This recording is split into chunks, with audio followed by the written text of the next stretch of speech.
Hello, you're watching Proactive. Here's a look at some of the news we've been covering in the resources sector this past week. Greatland Gold pulled in 253 million Australian dollars in free cash flow last quarter and produced over 90,000 ounces of gold equivalent. CEO Sean Day says Telfer is performing ahead of expectations and the company's planning a dual listing on the ASX by June.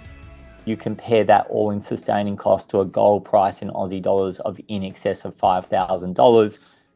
The margin there, the size of that margin of over 100% is self-evident. So we think that volume at that cost is hugely attractive. European Green Transition still holds most of its £6.5 million IPO cash and is eyeing more distressed acquisitions. Newly appointed non-executive chairman Carl Friel says the goal is to bolt together good value, revenue-generating assets into a high-return portfolio. But our model going forward now is to acquire low-priced, distressed, good value assets, bolt them together. They have to be boltable together. If you can't bolt them together, they have to have reasonably substantial revenue. So we do not want assets that have no revenue. And then if we put some of them together, our plan would be either have them profitable day one or make them profitable. And that's the model we've done, and we've done very successfully over the years. Caledonia Mining posted record gold output as its Blanket mine helped by a refreshed and restructured operations team. It's also sold its solar plant for $22.4 million and kept a long-term power supply deal in place. At this gold price, with production strong, we want to get that gold out the ground. We want to sell that gold with an increasing attention now to more management focus on getting those costs down.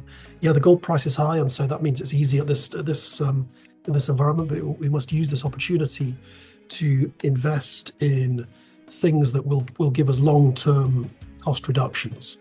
Oriole Resources says new drilling at the Mbe project in Cameroon confirms multiple gold hits and supports open pit potential. Maiden resource estimate is on the way later this year. What we've seen is significant widths of gold mineralization in all the holes that we've reported to date. And so we're building up our 3D picture of what we have there, and we see significant potential for bulk tonnage, open pit mineable material.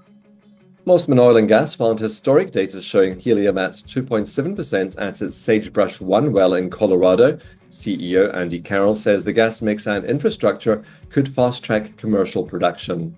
We know we have large structures. We were kind of missing the specific information on the helium. So it's really positive both for Sagebrush 1, but also for the drilling of wells on the surrounding area.